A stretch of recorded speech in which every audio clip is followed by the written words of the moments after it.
What's up everybody, Marcus here with Daily Adaptation, and today I'm going to be finishing off my week with a little bit of rowing interval. So this is my fourth day this week. I did Monday, Tuesday, took Wednesday off, and then Thursday, and today is Friday, and I've done lower body, upper body break, lower body, upper body today for my HIIT training. So today is going to be a 1 to 3 ratio where we're going to be going 30 seconds on, 90 seconds off, trying to hit the highest watts we possibly can on the rowing machine, 8 different times, 8 rounds. We're going to start off with a 5-minute warm-up. Again, just nice and easy, smooth and controlled. Keep your chest as lifted as possible. Pull your elbows either high, like this, which is the traditional form, or a little bit lower, engaging the lats a little bit more. I'll alternate between the two. Stimulating that heart rate to come up before we hit our first intervals. Again, every interval should be done to your maximum. You don't want to leave anything left in the tank. That being said, if this is your first experience with the intervals, take your time, push yourself to your rate of perceived exertion, somewhere between 6 and 8 out of 10, and just be happy with the success that breeds.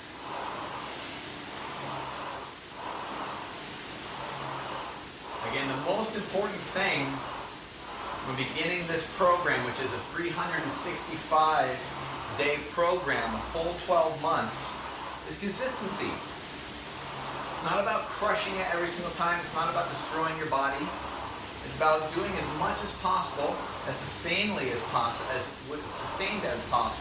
meaning that I can do it each day, and that I'm not absolutely just tired and unwilling to perform the exercises and unmotivated. It's towards the end of the week for me, so this routine today is a little bit difficult, but I'm still excited to do it. I've been pushing myself this week with the interval training, again, version or level 1 out of 12, so it's the easier version. But like I've said in previous videos, getting back into exercise is never easy. So I took a solid 6 weeks off so I can kind of show you the performance enhancement that I'm going to be getting out of the program. Everything from flexibility to cardio, functional applications with strength, right into building up a little bit of muscle, and then repeating that cycle with varying different diets each week for a total of 12 months.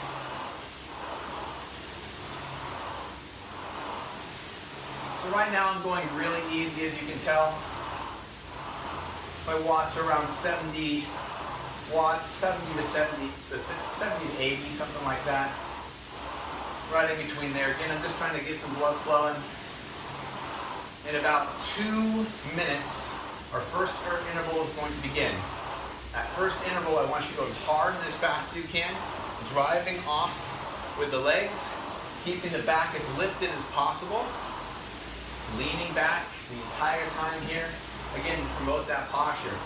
Now the reason I've picked this one today, because on Monday, I did spin, lower body. Tuesday, I did boxing, primarily upper body, chest, shoulders, tricep, a little bit of back. Wednesday off, Thursday bike. Now Friday, I get to use my legs and my upper body, but I get to use the back muscles, the posterior shoulders, and the biceps to perform the cardio. So I'm trying to get 4 different, or at least 3 different modalities of HIIT training here. So I'm not adapting to any one, and I'm able to constantly challenge myself and challenge my body without overusing anything as well. And that's really important, is if you do the same thing all the time, a couple things are going to happen. First, you're going to adapt to it, and you're not going to get the most out of it anymore because your body's going to figure it out, and it's going to do the path of least resistance, basically. Your body will figure it out. You won't burn as many calories, and that's never good. You want to keep it guessing as much as you can. So going through a periodization with your training, much like I'm suggesting, is the ideal situation. The second reason is it's boring to do the same thing all the time.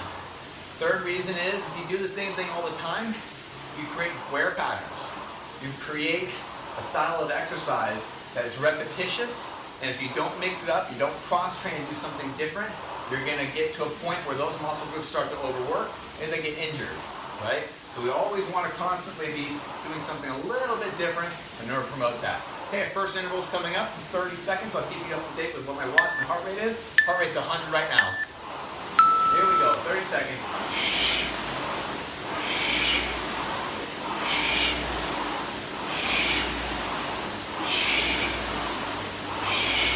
Watts are around 385.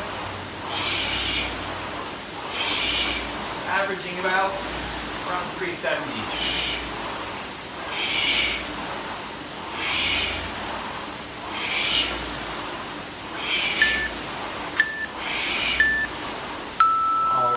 Right back to a normal pace, nice and easy.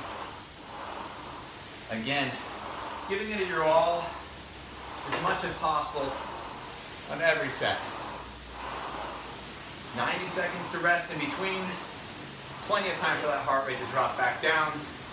Again, level 1 of 12, a 1-to-3 working ratio. Each week it gets a little bit harder.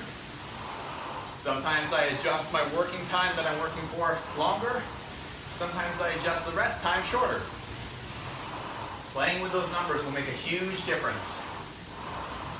Heart rate spiked up to about 140 beats a minute.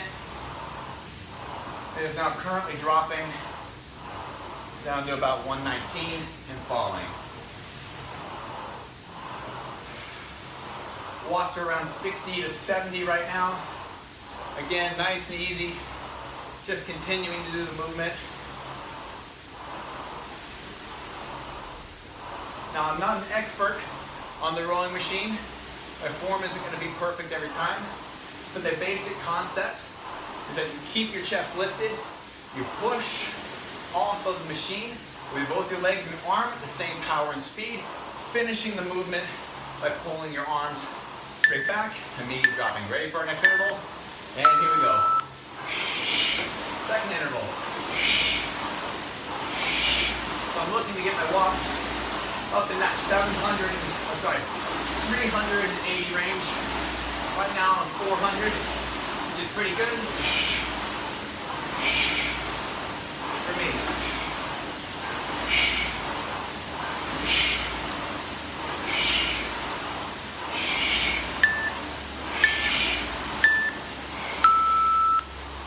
Okay, watts made it up to about 415, which is pretty good for me. And then leveled off around 360. So in there. So as long as I get up in that 350 to 380 range each time, I'm happy. Another way, heart rate 42. Another way to measure your output is just that rate of perceived exertion. Scale of 1 to 10. 10 being you're gonna pass out, 1 being you just woke up in the morning, ready for the day. I'd say I'm about a level 4 or 5 right now. So I'm slowly building, getting to that point where it's starting to become a little bit more difficult. But I'd still say about a level 4 or 5. By the end of my 8th interval, I should be at a level 8 at least. Heart rate's about 125 and dropping. Watts around 60 to 70. Nice and easy flow. Just keep yourself moving. Again, elbows can be low or elbows can be high. I like to alternate between the two. A little bit more upper back and trap. A little bit more lat when the elbows are low. Elbows high, upper trap, elbows low, lats. Ready? And here we go.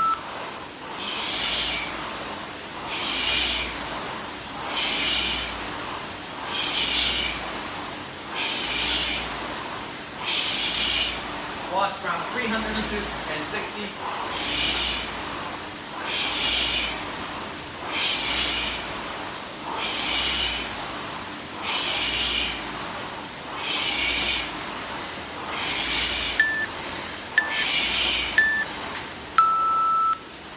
All right, third interval, 5 more to go.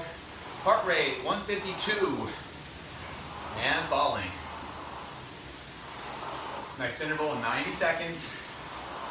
Nice and easy, smooth strokes here. Just trying to recover that heart rate, breathing in through your nose, breathing out through your mouth.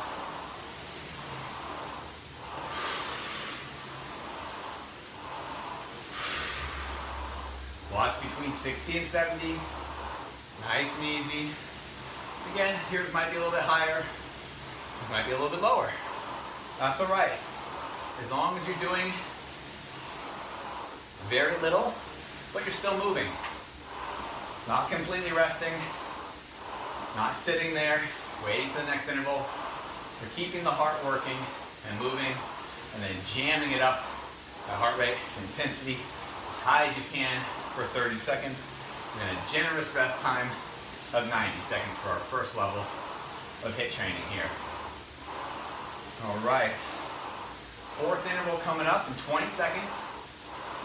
Remember to breathe in through your nose as you drop. Breathe out through your mouth as you pull. Smooth, controlled inhales. Sharp exhales.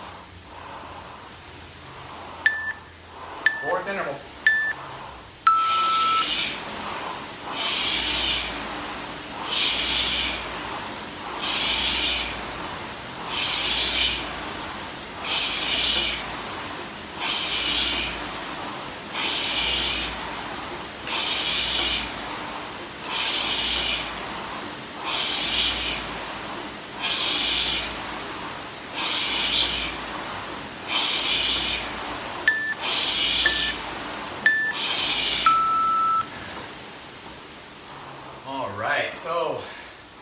Experiencing a little bit more fatigue now.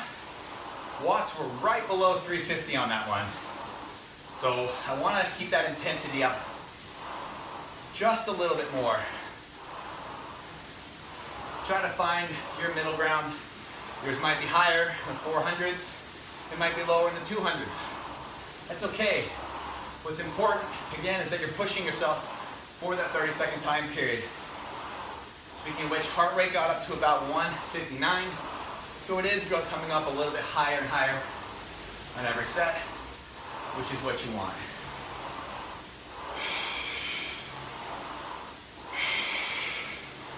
The speed at which your heart rate drops is a sign of fitness. The fitter you are, the faster your ability to recover. The faster your ability that you can recover, the faster you can go back to whatever the heck it was you were doing that made you have to recover in the first place. Whether you're a professional athlete or you're just a weekend warrior playing pickup basketball games, volleyball games, depending on which state you live in, your ability to recover in between rounds or in between bouts of high intensity exercise is extremely important. Fifth set coming up.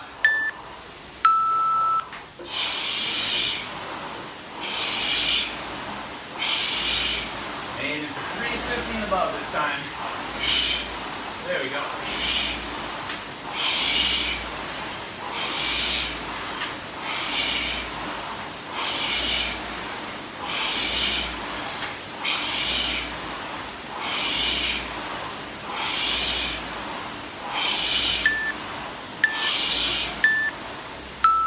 Okay, perfect. Right at 355 that time, almost the whole time.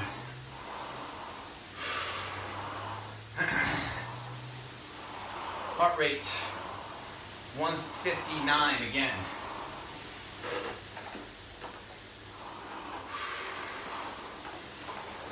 Fifth one, 3 more to go.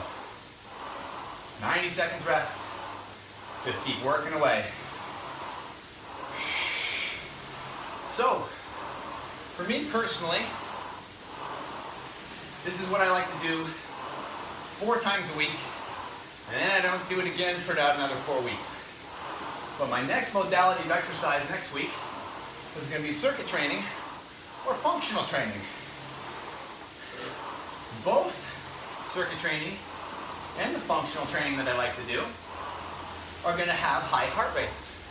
So this is a perfect segue right into doing those types of exercises. Because now my heart and lungs are conditioned for that type of a workload. But it's actually going to be a little bit easier than this. And what that ends up doing is, even though I rest for 4 weeks, coming back to specifically this, I'm doing other forms of exercise, cross-training, that are complementing this. So I don't lose anything in the process. Set number 6 coming up. Here we go.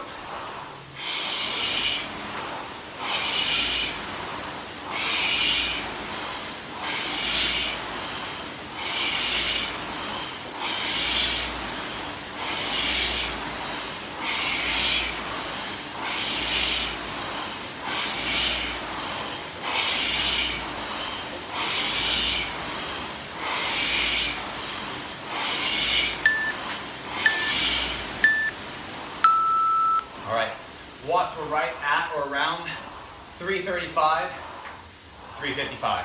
So I'm definitely losing steam. Rate of perceived exertion now, throughout level 7. Heart rate 165. I'm starting to get up there.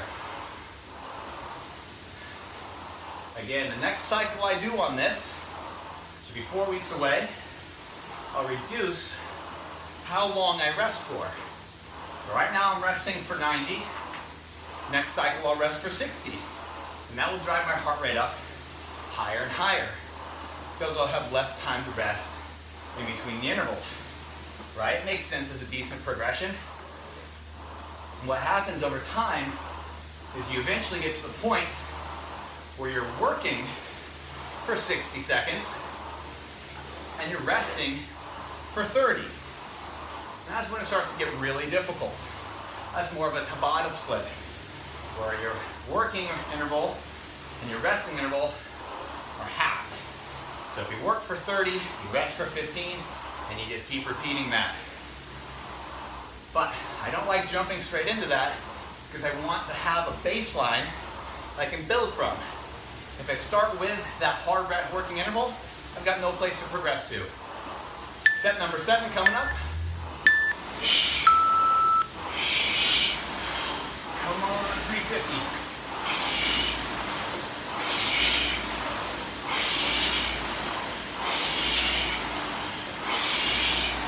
385.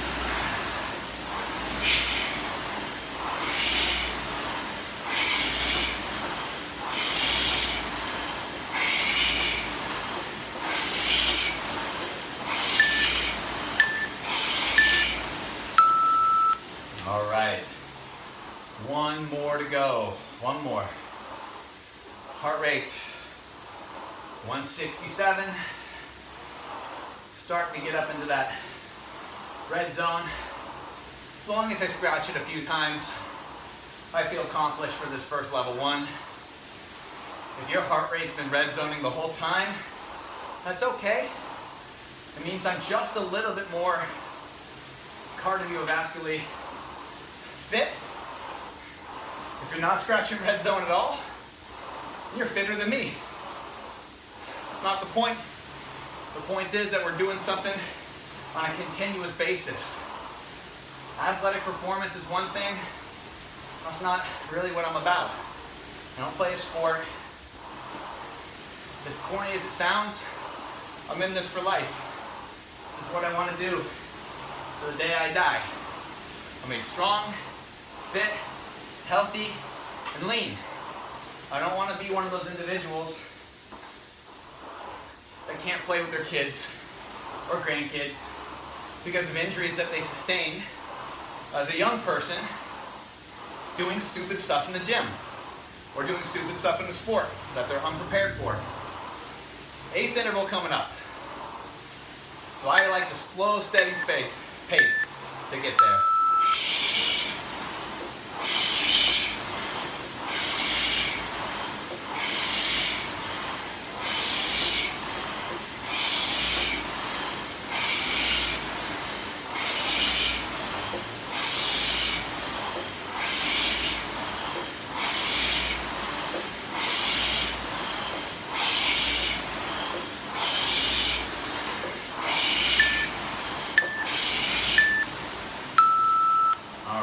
Now we're into our cool down. Okay, so With your cool down, again, keep it nice and easy. Keep working. So to bring that heart rate back down. Peak heart rate was 170. Not close to my max, but that's okay. The next go around, after my base has been built, which I feel like it has been getting more built over the last week, I'll be able to hit higher and higher heart rates, and I'll also be able to recover a little bit faster as well, which will be good because the next time I do it, I'm not going to have nearly as much time to recover. But like I was saying before, this is something that I want to do forever. And when you want to stay in shape and be healthy forever, you really have to take ego out of it. You have to take that short-term gain out of the equation and just start doing something every single day that's going to benefit you in the future, tomorrow, the next week, a month, a year, 20 years, 30 years. You get the idea. Now there's really good short gain programs that I offer as well. There's a lot of short gain programs that are offered everywhere. But my favorite thing that I always come back to, unless I'm trying to do a race or there's some event coming up, is this 4-week circuit, or sorry, this 4-week progressive cycle that I do that incorporates flexibility, mobility, cardiovascular and core, functional and circuit training, and then muscular hypertrophy to add on a little bit of muscle, tone, and size in order to keep the aesthetics, you know, the size of the arms and chest and legs, the right size, giving your body essentially a reason to keep that tissue around. Really operating off that principle of use it or lose it.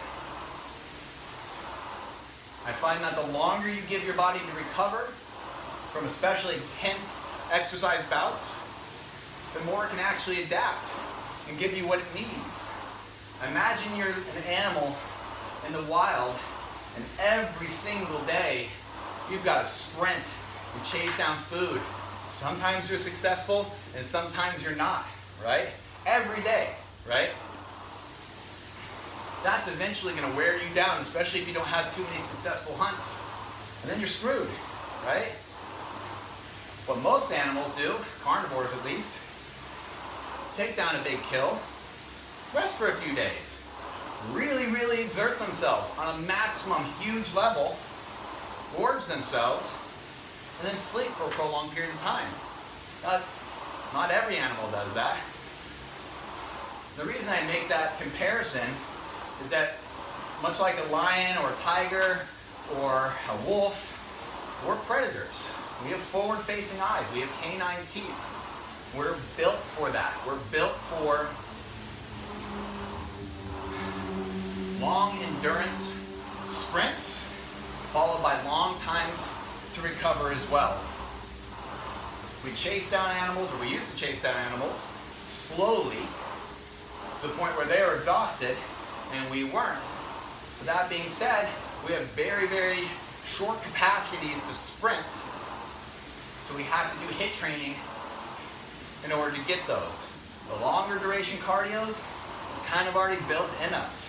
As long as you're getting that HIIT training in, regular sustained cardio where you're jogging is almost implied with it. HIIT training, I find, gets that whole circle. That being said, I can't just do HIIT training and expect to go run a marathon. It doesn't work like that. That's a very conditioned thing.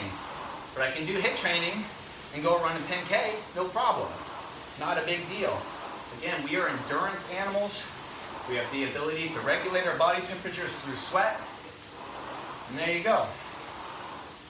Anyways, I'm rambling. My main point is work hard, work smart, rest, recover, repeat, keep it fun and interesting, and keep the variety in your routine. And if you follow my program, a full year's worth of training, you're going to get just that.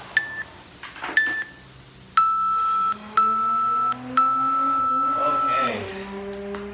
Heart rate successfully down. 109. Let's go ahead and work into our core work now. So for our core work today, what we're going to be doing is lower back. So the reason I picked lower back is because I just did a bunch of rowing. And with the rowing, your lower back gets worked anyways. So I might as well lean into that. I didn't want to do lower back yesterday or the day before, because if I did it then, it'd be sore going into my rowing routine. So we're going to do lower back today. So what I have for us is 6 different exercises that we're going to go through for the lower back. Then we're going to rest a minute and then try to repeat those 6 exercises. So 30 seconds each exercise, 6 different exercises, rest for 1 minute in between, repeat up to 2 times, so a total of 1 to 3 sets. Okay, here we go. First lower back exercise is just going to be the simple Superman, airplane arms, arching up as high as you can, 30-second hold, and here we go. Feet are together, arms come back, chin stays tucked, look straight down, pinch your shoulder blades back in together, and simply hold. Again, core muscles are endurance muscles. You don't need to push them too hard in any one exercise. They are meant to stabilize constantly. They're one of those muscle groups that you can work very often. I wouldn't necessarily work it to fatigue every day, although some people would argue that you can. I find that my body does not appreciate that. But you're more than welcome to do whatever you like. Time. Next one, we're going to go into our leg kicks. So fingertips are going to come out in front of you, point your toes, lift up your legs, and we're going to go small kicks just like this while keeping that mid, back, and upper body lifted. 30 seconds total.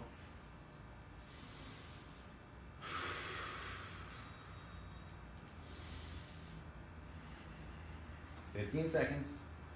Keep those legs as straight as possible. We're kicking from the hips and glutes. We're not kicking from the knees like this. Hips and glutes. So the knee comes off the ground each and every time. 3, 2, 1, and time. So feet are going to be on the ground now. Dorsiflex your feet so they're just like this, and your knees come off the ground so they're not resting like this. Lift up through the upper body. Alternate your arms, swimming forward. Stay as lifted as you possibly can.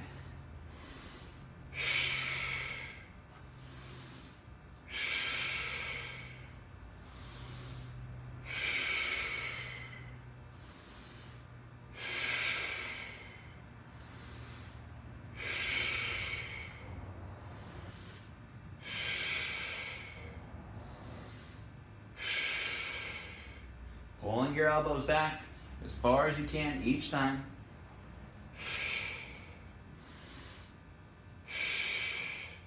And time. All right, so next one we're going to do is we're simply going to go into arms straight and legs straight, coming up as high as we can, both arms and legs, and up and hold. Arms, legs, straight, and up off the ground.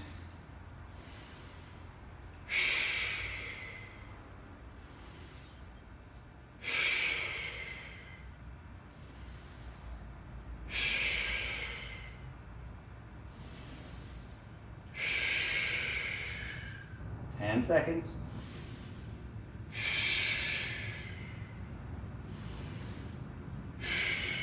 And time.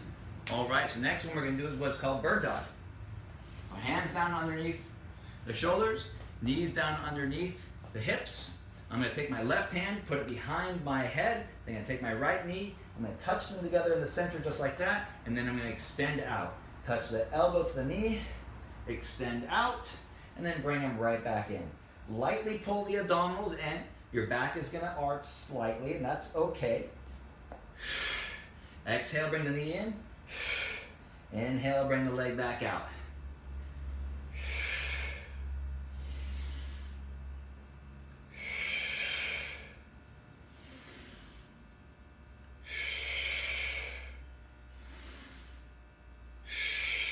And time.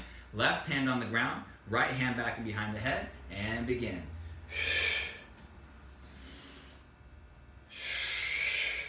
Moving at the same time and speed so as to balance your body as much as possible. If you find that you're wiggling around everywhere and you're losing your balance, slow down your movements.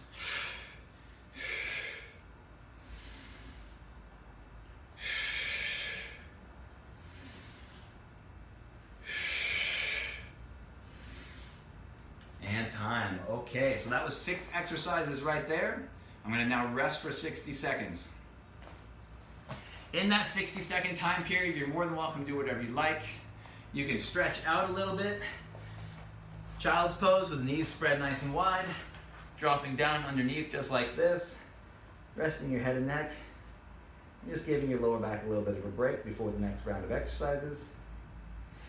You can get some water, you can walk around, whatever feels good. I like to do this stretch here. Reach a little bit. Breathe a little bit. 30 seconds left. I'll probably end up doing 3 sets today. Again, I only push my core this hard in any one particular modality, right? Whether it's rectus abdominals, obliques, transverse abdominals, or lower back, once every 4 weeks. Which, you know, once every 4 weeks is not a lot when it comes to core training. Sorry, my battery light came on. Okay, time's up. Let's go ahead and go into our first exercise, which is the airplane arm. Repeating right now, 30 seconds. And here we go. Arch up, legs come up, feet are together, hands come back, spin your thumbs up, not down like this, but turn the wrist back up.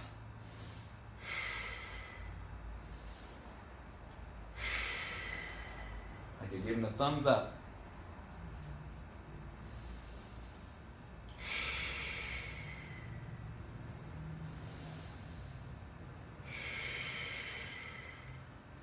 Keep the chin tucked in, giving yourself a double chin in this position. And time, fingertips out, kicks through the legs, and go.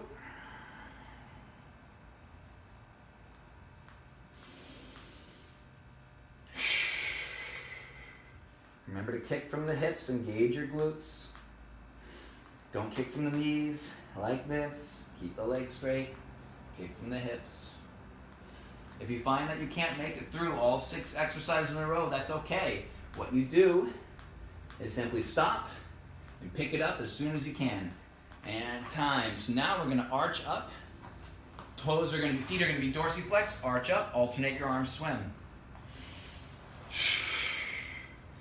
So like I was saying, if you can't get all 6 exercises in a row, that's okay. What you're gonna do is do as much as you possibly can. Let the video continue to run. Jump in as soon as you possibly can and be comfortable with that. If you're just remembering these exercises for next time and you're not watching the video, try to do as many as you can, rest for 60 seconds, and then repeat. 2, 1, and time. Okay, so now we're going to do a straight arm hold. Arms out straight, legs out straight, arch up, and hold. As long as those feet are off the ground and the hands are off the ground, you're good to go. A lot of people are going to be a lot stronger than me. You can bring your arms up much higher. That's okay. We all have to start somewhere.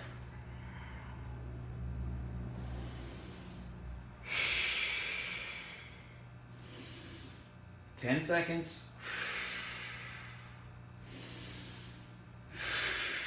3, 2, and time. Okay, let's go hands down, knees down once again. Bird dog. Left hand behind the head, right hand down, touching the opposite arm, the opposite knee, meeting in the middle, rounding in, inhaling, opening, arching up, exhale, drop right back down.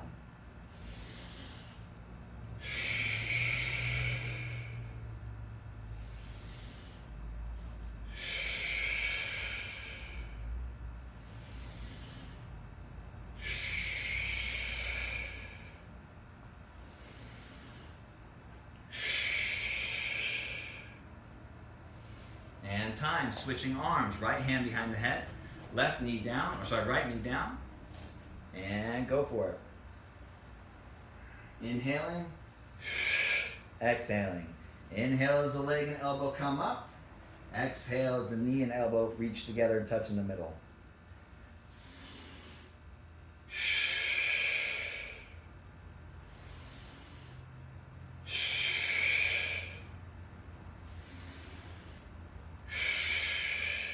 I think I'm going to make this one my last round.